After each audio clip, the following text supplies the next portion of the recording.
하도록 하겠습니다. 전쟁의 기운이 전 세계를 지금 감돌고 있습니다. 이 이란이 이스라엘을 공격을 했고요. 이에 따라서 이스라엘이 보복 공격을 빠르면 오늘 중으로 할 것이다라는 지금 전망들이 외신에서 나오고 있습니다. 일단 지금 이란은 1500km 떨어진 이스라엘에 드론과 미사일 등을 섞어서 약 한 200발 정도를 발사를 했는데 99%가 이미 그 방공망에 다 요격이 됐다고 합니다. 실제로 피해는 10살 정도 여하의 어떤 부상밖에 입지 않았다는 거죠. 자, 그런 상황에 지금 이 바이든 미국 대통령을 비롯해서 G7이 어쨌든 간에 확전이 되지 않도록 하기 위해서 지금 안간힘을 쓰고 있습니다만은 이스라엘 입장에서는 반드시 이에는 이, 눈에는 눈, 이라는 원칙이 있기 때문에 아마 어떤 방식이든지 공격을 하긴 할 것 같습니다. 근데 이란도 굉장히 만만치 않은 전력을 가진 국가이고 둘 다 핵을 가진 나라이기 때문에 만약 이렇게 될 경우에 지금 공급망이라든지 호르무즈 해협이라든지 여기에 중대한 문제가 발생을 할 것 같습니다. 그러면 지금 우리가 반도체가 조금 뛰는 상황에서 이게 또 찬물을 끼얹지 않을까라는 참 걱정이 참 큽니다. 저기 호르무즈 해협이 차단되거나 그러면 이제 물류 대란이 일어난 건 아니겠습니까? 그리고 지금 환율이 오늘 1,300원대 후반까지 가지 않았습니까? 네, 그래서 뭐 이제 일부에서는 1,400원 뚫는 거 아니냐. 그럼 이제 우리 수입 물가가 앙등하지 않습니까? 네. 그러니까 전체적으로 이제 물가 관리가 조금 이제 한숨 돌리나 했는데 이게 다시 시작되는 거예요. 네.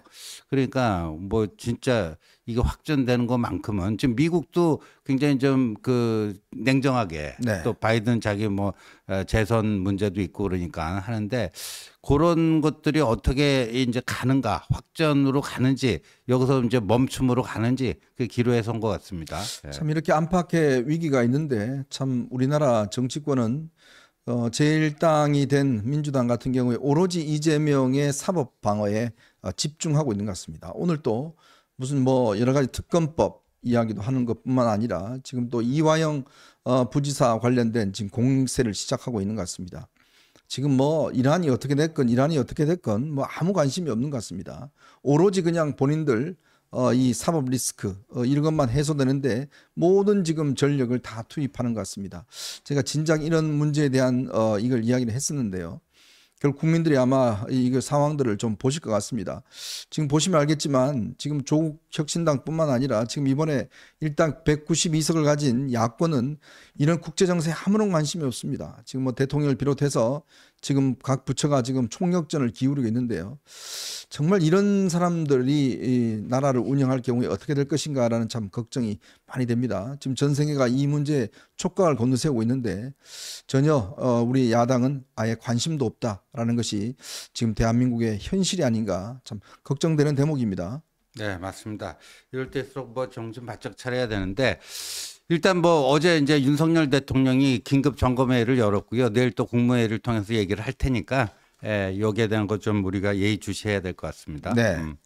자, 조금 전에요. 조국이 평산마을을 방문했습니다. 평산마을을 방문해서 문재인 전 대통령과 이제 만났는데 참 오늘 특징적인 게요. 문재인 전 대통령이 원래 그냥 작업복 차림으로 나오잖아요. 네. 근데 오늘은 보니까 정장을 입고 저렇게 나왔어요. 근데 보시면 알겠지만 조국 같은 경우는 또 조국 혁신당에 또 우상까지 벌써 찍었더라고요. 또 저렇게 이제 뭐 마크가 찍힌 걸 해서 오늘 문재인 전 대통령 저기 마크는 청와대 마크인가요? 그게 아마 정부 마크일 겁니다. 정부 마크. 네, 아마 경호원들 뭐 쓰는 저 우산 같은데 뭐 그런 걸 일단 들고 나와서 저렇게 이제 하는데 상당히 상징적으로 보니까 연출을 좀 한 것 같아요. 저렇게 조국 혁신당하고 정부 마크가 이렇게 보이도록 또 양복도 입고 저렇게 한 거를 보면 탁현민 작품이네요. 네, 아마 그런 것 같아요. 이게 탁현민이 작품인 것 같은데 어쨌건 조국이 지금 오늘 1박 2일로 지금 여기에 머무른 거 아니겠습니까? 네. 그래서 뭐 워크숍을 한다고 하는데 저는 지금 조국이 보면 이게 지금 친문들이 조국에게 좀 올라탈 그런 가능성이 꽤 높아 보여요.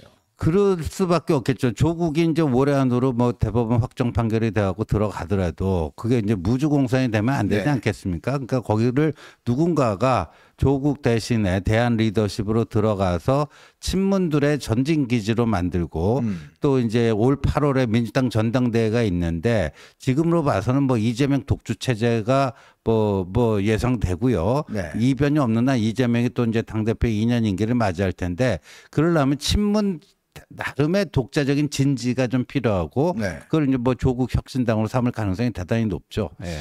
그래서 지금 보니까요, 더불어민주연합에 있는 뭐 용해인이나 이런 선수들이 지금 뭐 일단 이 비례대표 이 원내 교섭단체 그걸 열석으로 내리는 거를 지금 강력히 촉구를 하고 있는 모양이에요. 그래서 뭔가 이 조국 혁신당을 중심으로 해서 원내 교섭단체까지 만들어서 뭔가 이제 해보겠다는 그런 작전인 것 같습니다. 근데 지금 이제 12석 아니에요? 네. 근데 이제 저기 더불어민주연합으로 된 사람들 중에 네. 통진당 몫이 3석이 있잖아요. 세석 있죠. 지역구까지 된 거죠? 네, 그 진보당. 네. 네, 진보당이 진보당이 지역구 1명 되고 3+인가요? 3명 플러스 지역구 한 1명. 명이죠. 그러니까 네, 4명 명이죠. 아니에요. 네. 그러니까 이제 구통진당 세력인데 그다음에 용해인이 또 한 명. 3명 있죠, 거기. 용해인은 한 하고 명이죠. 거기 기본소득당. 그 기본소득당 새정치연합이라고 한 게 3명이 들어왔죠. 그러니까 분배된 게 3명이고 그다음에 진보당이 이제 3명 들어왔고 그다음에 또 뭡니까? 이제 시민단체에서는 그때 한 명인가 2명인가 김윤 그 교수 2명이가 있고요. 2명인가 또 왔죠. 사회민주당 뭐가 있어요. 네. 그다음에 이제 새로운 미래의 김종민 해가지고 그걸 쭉 다 합쳐봐갖고 제가 어제 이제 산수를 해봤더니 지금 12석 아니에요? 네네. 18석까지는 가능하겠더라고요. 그거 다 오게 되면은. 네. 근데 이제 이준석 개혁신당이 3석이니까 거기하고도 뭐가 되면 21석 그게 되는데 네. 이준석하고는 케미가 잘 안 맞을 안 것 맞죠. 같고 그 2개만 더 배지를 끌어오면은 뭐 그렇게 해서 그 교섭단체 만들 수 있지 않을까. 네. 그러니까 오늘 저런 이제 문재인과의 어떤 저런 연출 이런 것들이 사실 조국당을 이렇게 원내 교섭단체로 만들어주기 위한 뭐 그런 사전 포석의 의미도 있어 보입니다. 결국 문재인이 이번에 보니까 본인의 선거 지원 나섰는데 뭐 별 성과가 없었잖아요. 네. 결국 그 정책 한계를 느끼고 결국 이제 조국을 좀 이렇게 키우면서 친문의 어떤 중심 세력으로 키우고자 하는 의도에서 저는 아마 탁현민이가 오늘 저런 연출을 한 것 같은데 네. 그러니까 정장을 입고서 아주 정중하게 옛날 같으면 뭐 본인이 그냥 문 앞에서 저 작업복 차림을 맞았을 텐데 그렇죠. 저렇게 입은 걸 보면 뭔가 앞으로 조국 혁신당에 대해서 이제 좀 잘 좀 해달라 뭐 이런 의도 아니겠습니까? 그렇겠죠. 결국 네. 이제 그런 의도로 이제 아마 할 텐데 아마 이런 부분들을 아마 이재명도 상당히 신경을 쓸 겁니다. 왜냐하면 조국이 저렇게 이 문재인과 손을 잡고 또 노무현 세력과 손을 잡으면 결국 자신의 대체 세력이 되는 거 아니냐.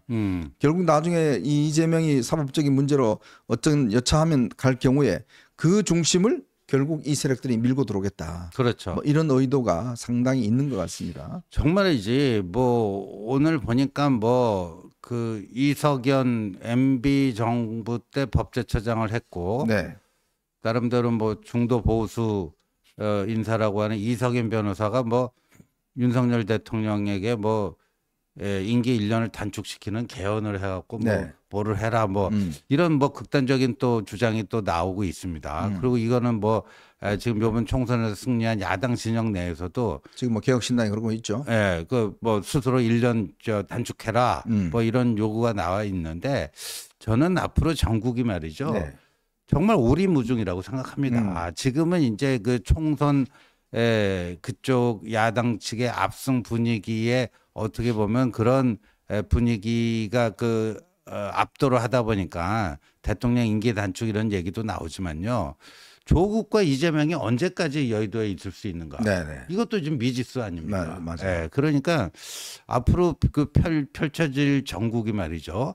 굉장히 변화무쌍하다. 네. 이것만큼 분명한 것 같습니다. 어쨌건 이럴 때 정신 바짝 차려야 됩니다. 지금 보면 뭐 탄핵을 하겠다는 세력, 또 이제 지금 탄핵이라는 게 결국 특검법을 통과시켜서 특검 과정에서 나온 여러 가지 어떤 그 요건을 들어서 탄핵을 하겠다는 세력, 아예 개헌을 해서 대통령 임기를 주기 이게 사실 헌법적으로 불가능한 겁니다.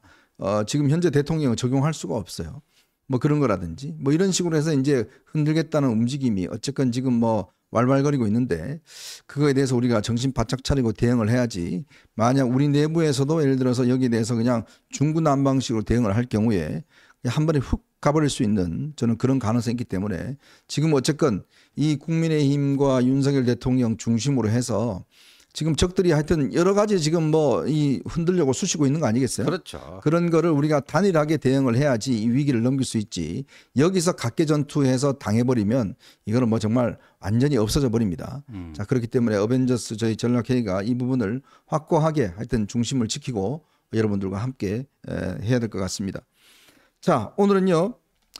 벌써 이제 민주당이 좀 마각을 드러내는 것 같습니다. 참 선거 끝난 지 얼마가 되지 않았는데 지난 4일 날인가요?